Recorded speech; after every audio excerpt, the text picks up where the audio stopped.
And welcome back. We've told you here on the show about the great humanitarian and disaster relief work that Israeli organizations are doing around the world, truly serving as a light unto the nations.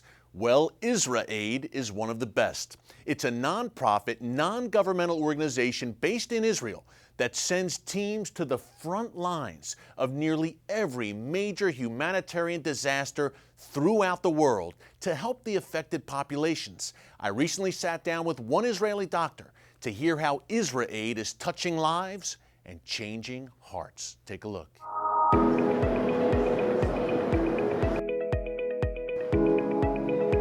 Well, IsraAID is an Israeli NGO, apolitical, that works now in 19 countries around the world. IsraAID is really trying to go as fast as possible, to be first on the ground, give the emergency treatment help needed, and it's not only doctors, obviously. We have a big team of PSS team, psychosocial services, with social workers and psychiatrists specialized in trauma, which is something that we in Israel unfortunately are very good at and can help others. They have a lot of experts in agriculture, water, building villages, etc. And what's special about it is that after the emergency and after all the other organizations leave, IsraAID stays with a team to help rebuild the community. We still have teams in Haiti 6 years after, in Japan 5 years after. So that's a very unique job. And this refugee crisis actually is something new. First of all, because it's not a nature disaster. It's by men. And it's very interesting because now IsraAID is helping in 5 different countries.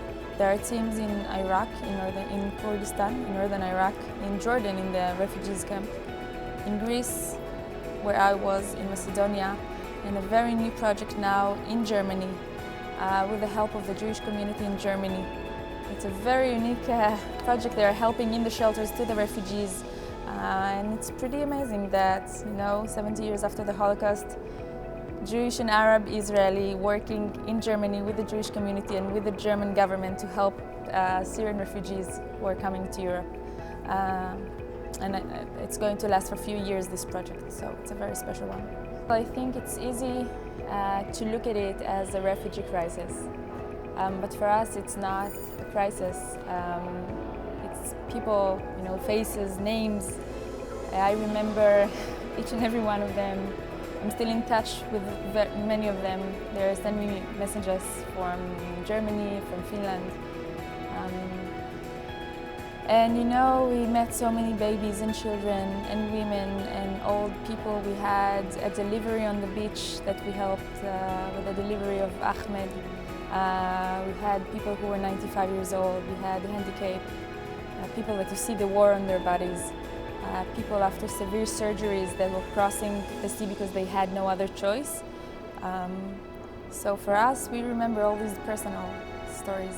There was one time that there was a very big, large boat that came with 300 people on it. It was 5 a.m. We received the call, we went there, and it took us 3 hours with the help of the lifeguards to take all the people off the boat. And we were working for 3 hours with the people, and I saw that there is a man that is standing on the side watching me. And when we finished, he came to me. He was around 60, from Iraq, and he asked me, "Can I ask you a personal question?" I said, "Yes, of course." I thought it's something medical.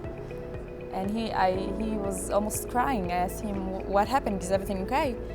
So he asked me, "Are you Jewish?" And I said, yes. I was surprised from the question because it was not what I expected. And he then started to cry, an old man. And I asked him, "Why are you crying?" So he told me, "I grew up learning that you are my enemy.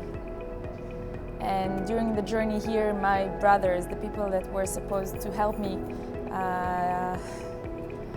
did much more than not helping me. And I'm coming here, and the first people that helped me is Jewish." And he was, so we cried together.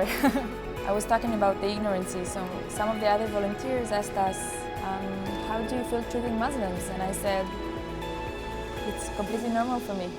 It happens all the time in Israel." And I also felt that these people They might be on the other side of the border, but they are, we're neighbors. We share almost the same language, same culture, same food.